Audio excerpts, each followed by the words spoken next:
골로새서 우리 3장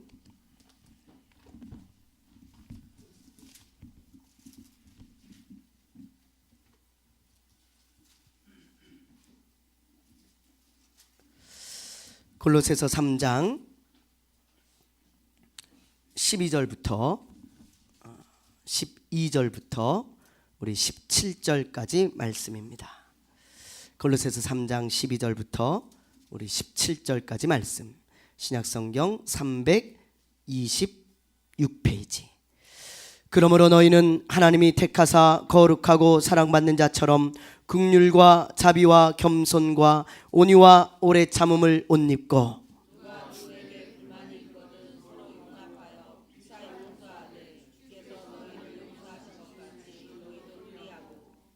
이 모든 것 위에 사랑을 더하라. 이는 온전하게 매는 띠니라.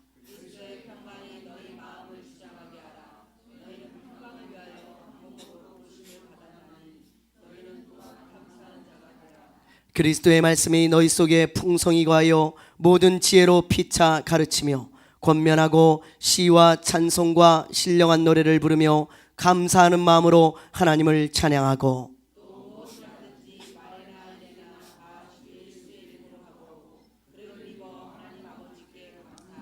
아멘. 혹시 여러분들은 요 근래 수목원을 가보신 적이 있습니까? 겨울이라 많이들 지금은 안 가시겠죠? 그러나 봄이 되면 여러분들은 아마 수목원들을 많이 찾을 것입니다.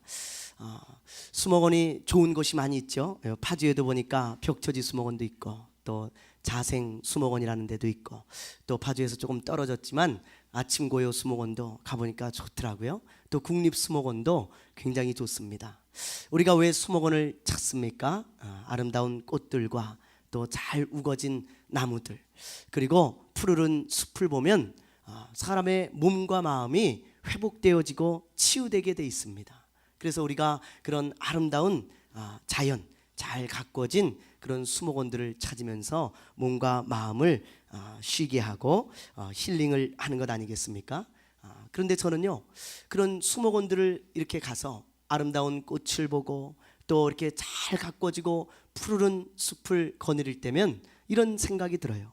야, 이 수목원을 가꾸려면 얼마나 많은 사람들의 수고와 땀이 들어갔을까? 얼마나 많은 사람들이 애를 쓰고 수고해서 이렇게 아름답고 멋진 수목원이 됐을까? 꽃 하나, 나무 하나 이렇게 바라보면서 그 사람들의 땀과 수고가 고스란히 느껴집니다. 그렇지 않습니까, 여러분? 어떻게 아름다운 꽃이 맨 땅에 그렇게 다 피어날 수 있겠어요? 어떻게 잘 우거진 숲, 그 푸르른 숲이 어떻게 이렇게 가지런하게 그냥 자연적으로 생겨날 수 있겠습니까? 그렇지 않죠? 누군가는 땅을 갈아엎고 누군가는 길을 내고 또 누군가는 꽃을 심고 또 누군가는 거름을 지고 또 누군가는 나무를 심고 또 누군가는 애쓰고 수고해야 그런 아름다운 수목원이 만들어지는 것입니다. 아마 지금도 수목원 사람들은요, 이제 봄맞이 준비를 할 거예요. 열심히 땀을 흘리고 사람들을 맞이할 준비를 하고 있을 것입니다. 여러분, 무엇이든지 아름답게 가꾸어지는 것은 그냥 되는 것은 한 군데 하나도 없습니다. 아름다움의 산물은 노력의 대가인 것입니다. 땀과 수고가 들어가지 않으면 절대로 아름다운 것은 얻을 수 없다는 것을 알아야 돼요. 여러분, 수목원을 그냥 내버려둬 보십시오. 몇 달만 지나면 벌레가 들끓고 잡초가 무성하고 그리고 꽃은 시들고 나무는 지멋대로 자라가지고 다 지저분한 그런 수목원이 되어질 거예요. 그런 데를 누가 찾겠습니까? 뭐든지 가꿔야 아름다운 것입니다.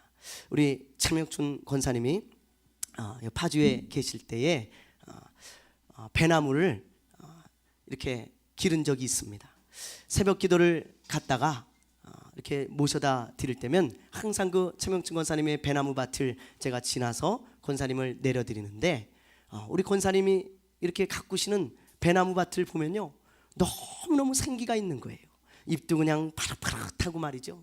열매도 아주 잘 열려가지고 예쁘게 열려있고, 그리고 이 나무가요, 생기가 아주 그냥 다 돌아가지고 야, 저 배 맛있겠다, 그런 생각이 그냥 아침에 들은 거 있죠. 침이 넘어가더라고요. 그런데 그 옆에 바로 옆에 다른 분이 가꾸는 배나무밭이 있는데 그 배나무밭은요 다 시들어가지고 잎도 노래지고 말이죠. 열매도 쭈글쭈글하고 조그맣고 생기가 없는 것입니다. 그리고 왜 그러겠어요? 똑같은 배나무밭이고 똑같은 땅에 심었는데 왜 그럴까요? 우리 권사님은요 새벽 기도를 가기 전이나 아니면 다녀오신 후에 항상 그 배나무밭을 가서 잎도 잘 닦아주고 잎도 따주고 그리고 거름도 주고 물도 주고 잘 관심을 가져주는 거예요. 배도 신문지로 잘 싸주셨더라고요. 그래서 우리 권사님 배나무밭은 신문지로 배들이 다 쌓여 있어. 근데 다른 데는 안 그래. 이렇게 아름다운 배나무밭이 되는 것도 관심을 가지고 잘 가꿔야 되는 것이지 그냥 내버려두면 아무것도 되는 것이 없다는 것입니다. 우리 사람의 마음도 마찬가지가 아닐까요? 여러분, 사람의 마음도 그냥 내버려두면요 잡초만 무성하고 말이죠, 지멋대로 자라가지고 보기 흉한 그런 마음의 밭이 되어지고 그런 수풀이 되어져요. 그러나 아름답게 잘 가꾸면 이 마음판이요 얼마나 아름다운 수목원과 같이, 멋진 수목원과 같이 한쪽에는 꽃이 피어 있고 한쪽에는 나무가 우거져 있는 그런 아름다운 수목원 같은 마음이 되는 것입니다. 그래서 예수님도 사람의 마음을 밭으로 비유하지 않으셨습니까? 어떤 사람의 마음은 길가밭 같고 어떤 사람의 마음은 가시밭 같다는 거예요. 어떤 사람의 마음은 돌짝밭 같고 어떤 사람의 마음은 아름다운 밭과 같다는 것입니다. 예수님도 사람의 마음을 밭과 같다 얘들아 그렇게 비유하셨어요. 여러분, 이 마음밭이 돌짝밭 같은 사람은 돌을 다 걷어내야 아름다운 열매를 맺을 수 있지요. 아름답게 가꿀 수 있지요. 마음밭에 가시가 많이 열린 사람은 가시를 다 걷어내야 하지 않겠습니까? 길가밭 같은 사람들의 마음은 이 길가밭을 다 뒤집어서 딱딱한 밭을 갈아엎어야 아름다운 밭이 되어질 수 있는 것입니다. 이렇게 수고가 있고 노력이 있을 때 아름다운 마음밭도 되어지는 것이에요. 그래서 바울은 골로새 교회 성도들에게 우리는 예수로 말미암아 새롭게 된 사람들이다. 그러니 새롭게 된 사람의 마음밭에 돌과 가시가 잔뜩 있으면 되겠냐? 얘네들아, 이 돌과 가시를 다 걷어내고 그리스도를 닮은 그런 새 사람다운 마음을 가져야 한다. 바울이 지금 그렇게 말하고 있는 거예요. 그러면서 지난주에 우리가 살펴봤지만 우리가 걷어내야 될 돌과 가시들을 여러 가지를 얘기하지 않았습니까? 그 중에 제가 여러분들에게 두 가지를 말씀드렸죠. 그게 뭐예요? 바로 탐심과 뭐였습니까? 분노였잖아요. 다 잊어버리셨네요. 벌써 다 빼버리셔가지고 이미 없으시기 때문에 기억도 안 나는 줄로 믿습니다. 탐심과 분노, 이게 우리 마음에 있는 돌과 가시라 이 말이에요. 그러면서 사도 바울은 오늘 말하기를 우리에게 뭐라고 얘기하냐면 이제 너희들이 가시를 다 걷어내고 돌을 걷어냈으면 이제 그 빈 밭에 무엇인가 심어야 되지 않겠냐? 그러면 뭘 심어야 되겠냐? 아름다운 주님을 닮은 꽃 같은 마음과 멋진 나무 같은 마음을 잘 심어서 주님이 마음껏 너희들의 마음을 기뻐할 수 있도록 아름다운 수목원과 같은 주님의 마음과 같은 그런 마음이 되어야 되지 않겠냐? 그러면서 우리에게 지금 우리 마음 가운데 심어야 될 주님의 마음을 여러 가지를 나열하고 있는 것입니다.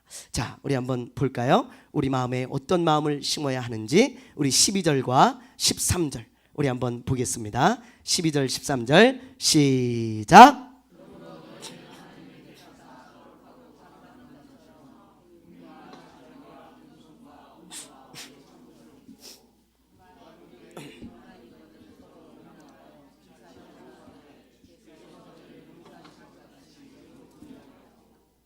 자, 여기 보면 우리 마음에 심어야 할 아름다운 마음들이 열거되고 있죠. 뭐 긍휼, 자비, 겸손, 온유, 오래 참음, 용서, 뭐 여러 가지를 이야기하고 있지 않습니까? 그런데 오늘은 제가 여러분들에게 긍휼히 여기는 마음에 대해서 좀 한번 살펴보려고 합니다.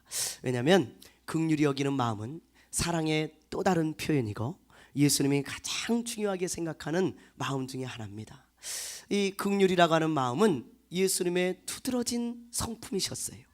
그래서 오늘 긍휼에 대해서 한번 살펴보길 원합니다. 긍휼이라는 말은 원어적인 의미로 이런 말이에요. 하나님께서 어려움을 겪고 있는 자들에게 베푸시는 사랑. 그러니까 사랑의 또 다른 면이 바로 긍휼입니다. 예수님은 긍휼로 가득 차신 분이셨어요. 예수님은 얼마나 사람들을 불쌍히 여기시고, 그리고 그 사람들을 향해서 긍휼한 마음을 가지시고 사랑을 베푸셨는지 모릅니다. 고난을 당하고 어려움을 당하는 자들을 보면서 우리 예수님은 불쌍한 마음을 심령 깊이 가지시고, 그리고 그들을 향한 사랑의 손과 능력을 베푸셨다는 것을 알아야 돼요. 예수님이 얼마나 사랑이 긍휼이 많으신 분이셨는가 우리가 성경을 통해 잘 알 수 있고요, 그분의 삶을 보면 우리가 잘 알 수 있습니다. 우리 한번 볼까요? 자, 우리 마태복음 20장 우리 29절부터 34절 말씀 한번 보겠습니다.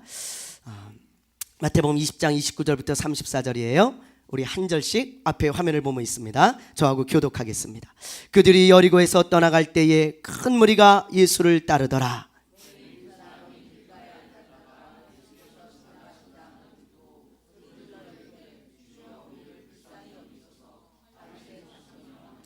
무리가 꾸짖어 잠잠하라 하되 더욱 소리질러 이르되 주여 우리를 불쌍히 여기소서 다윗의 자손이여 하는지라.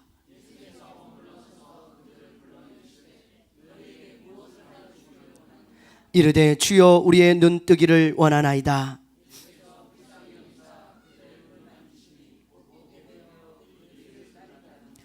아멘. 예수께서 여리고를 떠나가실 때에 맹인 두 사람이 길거리에 앉아 있었습니다. 길거리에 앉아 있었다는 말은 무슨 말일까요? 여러분 한번 잘 상상을 하면서 이런 말씀들을 읽어보세요. 길거리에 왜 앉아 있을까요? 구걸하기 위함이죠. 이 사람들은 먹고 살 수 있는 길이 없습니다. 2000년이 지난 오늘날도 눈에 장애를 가진 분들은 살기가 쉽지 않지 않습니까? 그래서 장애를 가진 이 맹인들이 어떤 대학에 들어가거나 어떤 놀라운 일을 하면 대서특필되고 말이죠. 토픽으로 막 나오잖아요. 왜 그래요? 그 정도로 어렵기 때문에 그렇지요. 그런데 2000년 전에 눈이 안 보인다고 생각해 보세요. 이 사람들은 뭐 할 수 있는 게 거의 없습니다. 오직 길에 앉아서 구걸을 하며 평생을 먹고 살아야 하는 그런 존재예요. 여러분 그래서 이 사람들은 고통 가운데서 하루하루를 죽지 못해 살았을 것입니다. 그리고 이 당시에 태어날 때부터 눈이 안 보인다, 이 말이 무슨 말이냐면 태어날 때부터 하나님의 저주를 받았다, 그렇게 사람들은 인식했어요. 그래서 이 사람들을 멀리하고 이 사람들과 상대를 하지 않습니다. 아유 저 하나님께 버림받은 자들, 그렇게 생각을 했어요. 여러분 이런 사람들에게 무슨 소망이 있겠어요? 살아갈 힘이 있겠습니까? 그저 하루하루 절망 가운데서 살아가는데, 이런 자들이 예수님이 지나간다는 소리를 듣고 큰 소리로 예수님을 부르죠. 다윗의 자손 예수요, 우리를 좀 불쌍히 여겨달라고, 나를 좀 불쌍히 여겨달라고. 그때 여러분 우리가 잘 생각해 봐야 될 말씀이 있습니다. 예수님을 따르던 사람들의 반응이 어떤가 한번 보세요. 예수님을 따르던 사람들의 반응이 어떻습니까? 맹인들을 향해 뭐라고 이야기를 해요? 꾸짖으면서 말하기를 조용히 하라는 것입니다. 여기서 꾸짖었다는 말은 조용히 하세요, 조용히 좀 해주세요, 그 말이 아니죠. 화를 내며 감히 너 같은 자가 어딜 소리를 지르냐, 이런 말투로 야 이놈들아 조용히 좀 하라고, 왜 이렇게 소리를 지르냐, 그렇게 정말 분을 내면서 굉장한 어투로 꾸짖었다는 말입니다. 여러분 왜 이 사람들이 맹인을 꾸짖었을까요? 왜 꾸짖었을까요? 이 사람들은 긍휼히 여기는 마음이 없었기 때문입니다. 잘 생각해 보세요. 이 사람들은 지금 예수님을 따르고 있습니다. 예수님의 말씀을 듣고 예수님을 찬양하고, 그리고 예수님의 능력도 경험하고 예수님의 사랑을 받은 예수님을 따르는 자들이에요. 예수님의 앞에 가는데 뒤에 쫙 따르는 거예요. 그런데 그 사람들이 예수님과 같은 마음을 갖고 있지 않아요. 제가 이 말씀을 묵상하면서 얼마나 큰 은혜를 받았는지 몰라요. 이 모습이 나의 모습이 아닌가 한번 돌아봤습니다. 우리는 예수님을 따른다고 말을 합니다. 우리는 예수님을 예배하고 찬양합니다. 우리는 예수님의 말씀을 듣고 있습니다. 우리는 예수님의 사랑을 받고 예수님의 능력을 경험한 자들입니다. 이 사람들과 뭐가 달라요? 예수님을 따르고 있죠. 그런데 우리의 마음에 긍휼이 없어요. 긍휼이 없다고요. 여러분, 긍휼이 없는 사람들의 특징이 뭔 줄 아십니까? 오늘 여기 나오죠. 긍휼이 없는 사람들의 가장 첫 번째 특징이 뭐냐면 사람들의 부르짖음을 듣지 않는다는 것입니다. 고통 가운데서 부르짖는 사람들의 소리가 소음으로밖에 들리지 않는 거예요.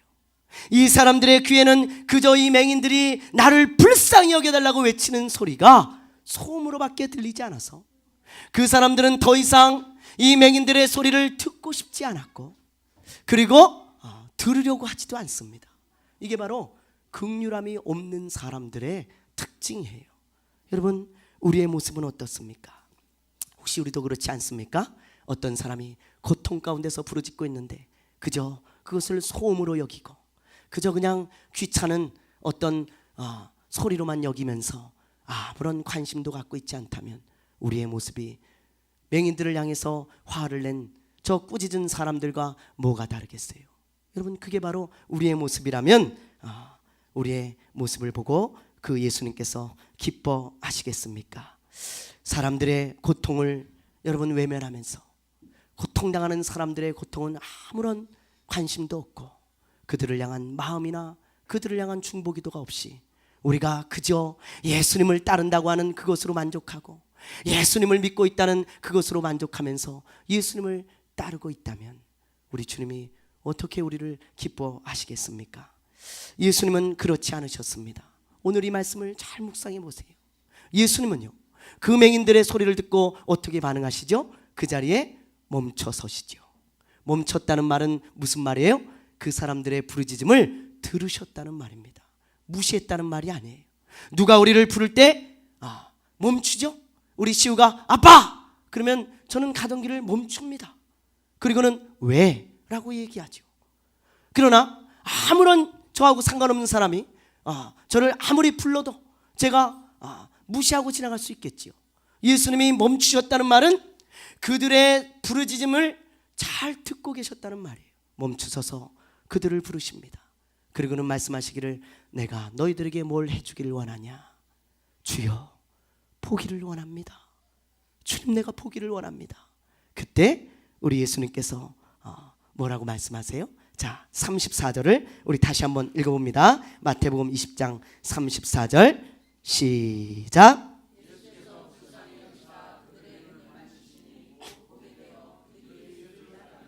보세요. 예수님은 맹인들을 불쌍히 여기셨죠. 어떤 것이 예수님의 가던 발걸음을 멈추게 하셨습니까? 긍휼히 여기는 마음이에요. 긍휼히 여기는 마음이 사람들의 부르짖음을 듣게 하고 고통을 당하는 사람들을 향해서 바쁘게 살아가던 내 발걸음을 멈추게 합니다. 그리고 그들을 주목하게 하고 그들을 위해 기도하게 하고 그들의 부르짖음을 듣게 하는 것입니다. 예수님의 마음은 긍휼의 꽃이 가득 피어 있고 긍휼의 나무가 우거져 있는 아름다운 수목원과 같아요. 여러분, 예수님은 고통을 외면하는 분이 아닙니다. 다른 사람들의 아픔을 무시하고 그냥 내 갈 길을 가시는 분이 아니세요. 그런데 우리의 모습은 어떤가요? 새롭게 된 우리의 마음이 이런 마음이 있는가 우리가 한번 잘 돌아봐야 할 줄로 믿습니다. 우리 마음에도 긍휼의 꽃이 피고 긍휼의 나무가 우거진 긍휼 수목원이 되기를 바랍니다. 여러분들의 마음과 제 마음이 긍휼 수목원이 돼야 돼요. 긍휼 수목원. 얼마나 멋진 표현입니까? 긍휼 수목원. 우리 예수님은 긍휼 수목원이에요. 여러분과 제 마음이 그런 수목원이 되기를 바랍니다. 예수님이 얼마나 긍휼이 많은 분이셨는가 알 수 있는 또 다른 이야기가 있습니다. 우리 요한복음 11장 32절부터 35절인데요. 우리 이것도 한번 읽어보죠. 자, 한 구절씩 우리 읽어봅니다. 마리아가 예수 계신 곳에 가서 배웠고 그 발 아래 엎드려 이르되 주께서 여기 계셨더라면 내 오라비가 죽지 아니하였겠나이다 하더라.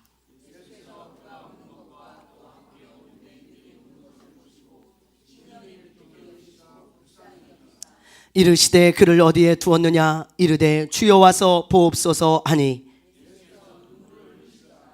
이 이야기는 여러분들이 잘 알다시피 죽은 나사로가 다시 살아나는 이야기입니다.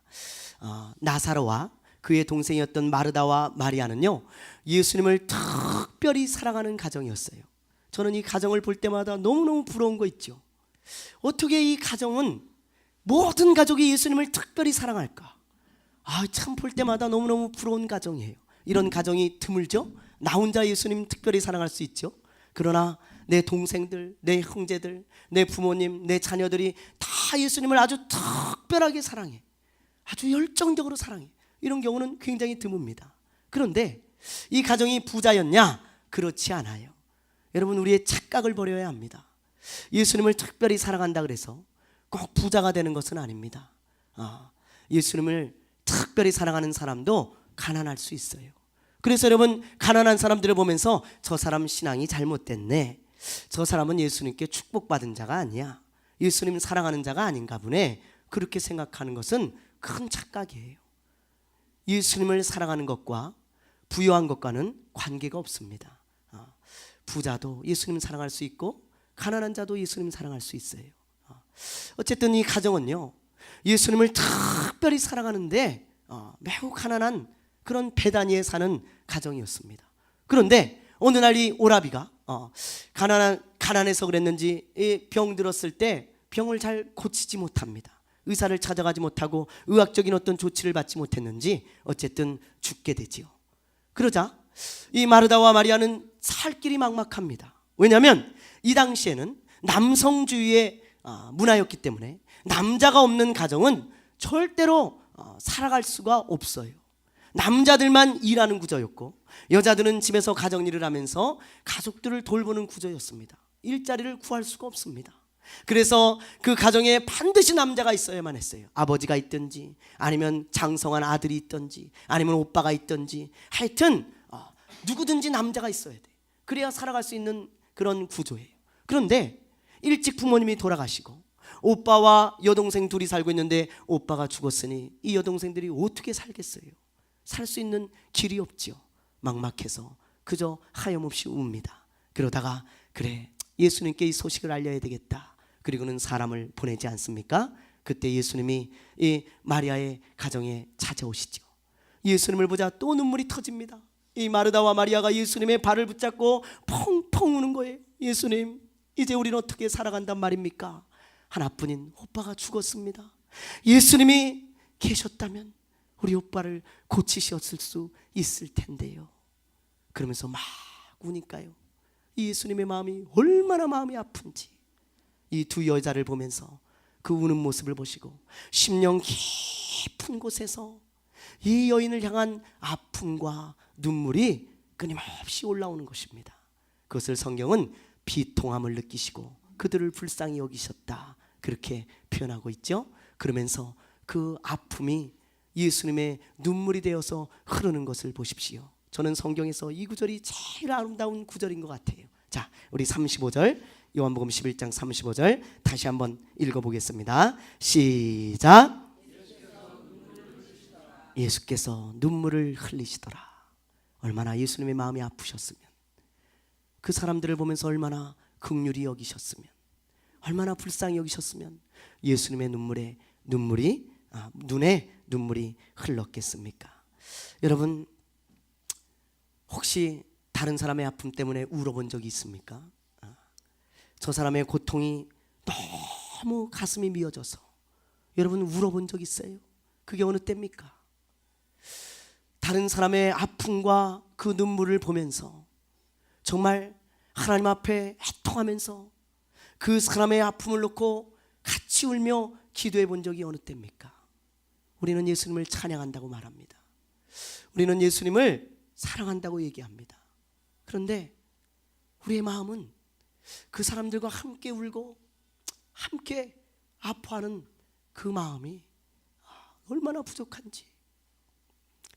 우리 지금 박을수 집사님도 울고 계신데 제가 그 모습을 보니까 너무너무 아파요.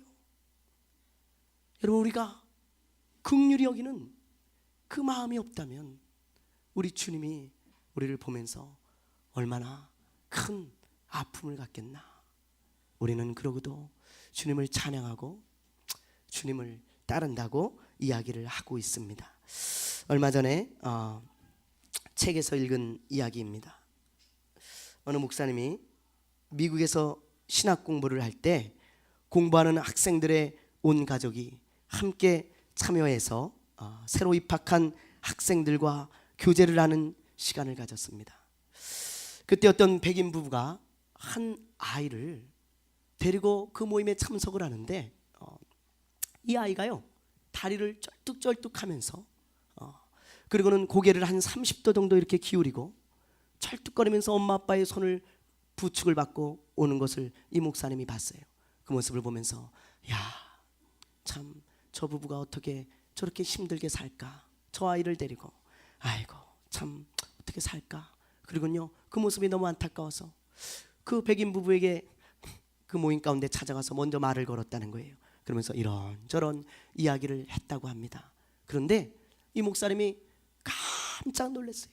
너무너무 충격적인 이야기를 들은 거예요. 이 목사님은 이 부부가 데려온 아이가 그 부부의 아이인 줄 알았어요. 그런데 이야기를 해보니까 아니었던 거예요. 입양을 해서 키우는 아이였던 것입니다. 그래서 이 목사님이 얼마나 큰 충격을 받았는지, 어떻게 당신이 이런 아이를 입양을 했냐고 그랬더니 이 부부가 결혼을 할 때 우리가 아이를 하나 입양해서 키우자 그렇게 마음 먹고 이제 결혼을 하고 신학교를 왔다는 거예요. 그래갖고 입양을 하러 갔는데 그 장애를 걸린 아이를 보니까 얼마나 불쌍한 마음이 드는지, 이 아이를 뻔히 부모가 장애 때문에 버렸을 텐데 평생 이 아이는 버림받고 부모의 사랑을 전혀 어렸을 때부터 받지 못하고 자란다고 생각하니 얼마나 마음이 아픈지. 그리고는 그 자리에 누워있는데 누가 이 아이를 데려갈까? 또 버림받겠지, 아무도 입양 안 하겠지, 그런 마음이 드니까 너무너무 마음이 아프고 불쌍한 마음이 들어서 주님, 우리가 이 아이를 입양해서 키우겠습니다. 그리고는 그 장애를 가진 아이를 입양을 해서 키우고 있다는 거예요. 그래서 이 목사님이 큰 충격을 받고, 이야, 저 사람들은 어떤 사람인데 저 아이를 입양해서 키울까? 건강한 아이를 입양해서 키우는 것도 어려운데 어떻게 장애를 있는 아이를 입양해서 키울까? 그러고는 참 놀랍다. 그리고는 그 사람들과 이런저런 이야기를 또 하는데 더 충격적인 이야기를 듣고 완전히 기절할 뻔했다는 거예요. 무슨 이야기냐면 이 사람들이 이 아이를 입양해서 키우다 보니까 이 아이의 장애가 생각보다 심한 거예요. 너무너무 장애가 심해서 이 아이를 돌보는 그 일에 너무너무 많은 에너지가 들어가는 겁니다. 그래서 이 부부가 결정하기를, 여보, 우리가 애를 낳지 맙시다.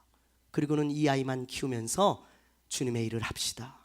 그리고는 사역을 하면서 이 아이만 키운다는 거예요. 자기네 아이는 낳지 않고. 그래서 이 목사님이 거기서 까무라치도록 놀랬다는 거예요.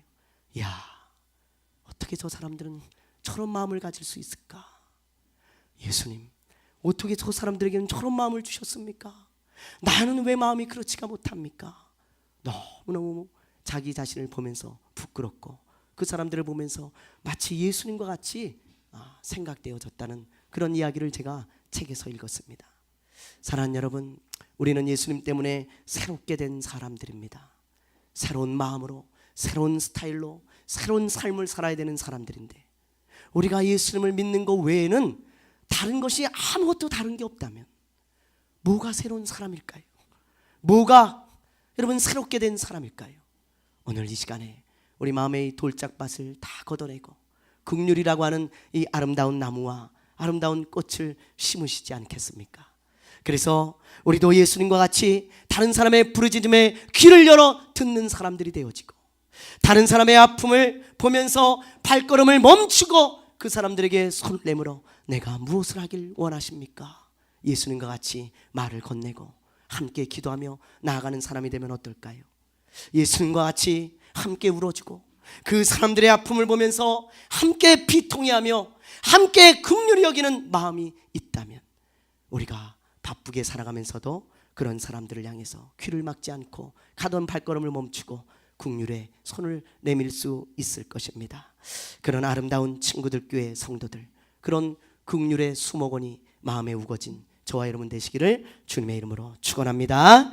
기도하겠습니다. 이 시간에 우리 박을순 집사님을 위해서 좀 기도하길 원합니다. 우리 또 은혜자매를 위해서 기도하길 원합니다. 또 고통 가운데 있는 분들을 위해서 좀 기도해 주시기를 부탁드립니다. 몸이 아프고 또 마음의 고통 가운데 애통하며 기도하는 분들이 있습니다.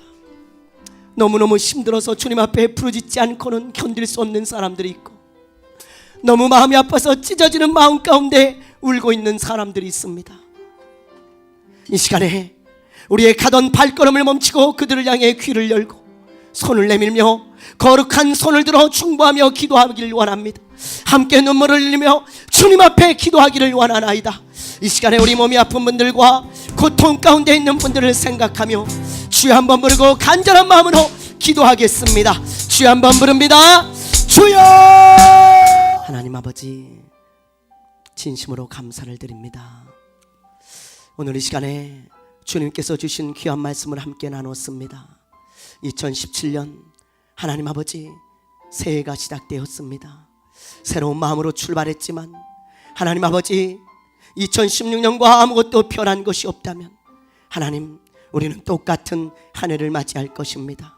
성령님을 기대하며 성령님이 우리에게 행하실 놀라운 일을 기대합니다. 놀라운 기적을 기대합니다. 하나님, 우리 마음에도 기적이 일어나게 하여 주셔서 긍휼의 꽃이 피고 긍휼의 나무가 우거지는 놀라운 기적이 일어나게 하여 주시옵소서. 다른 사람들의 아픔을 돌아볼 줄 알고 손을 내밀어 내가 무엇을 도와주기를 원하느냐고, 내가 무엇을 하여 주기를 원하느냐고 그들의 부르짖음에 귀를 기울이는 귀하고 복된 친구들, 교회 가족들 되게 하여 주옵소서. 하나님 닮은 마음, 주님이 주시는 새로운 마음이 우리 마음에 있기를 원합니다. 아버지 하나님, 주님을 닮은 긍휼함이 우리 마음에 넘쳐나게 하여 주셔서 우리 교회를 통하여 수많은 영혼들이 위로를 얻고 쉼을 얻고 살 소망을 얻고 다시 한번 주님을 바라보는 영혼들이 되어질 수 있도록 은혜 내려 주시옵소서. 나만을 위해 바쁘게 살아가는 발걸음을 멈추게 하여 주옵시고 주변을 돌아보며 주님과 같이 긍휼히 여기는 마음을 가질 수 있도록 은혜 내려 주옵소서. 거룩한 두 손을 들어 기도하는 자가 되게 하시고 하나님을 향해 정말 그들의 아픔에 동참하는 사람들 되게 하여 주옵소서. 감사하며 예수님의 이름으로 기도드리옵나이다. 아멘.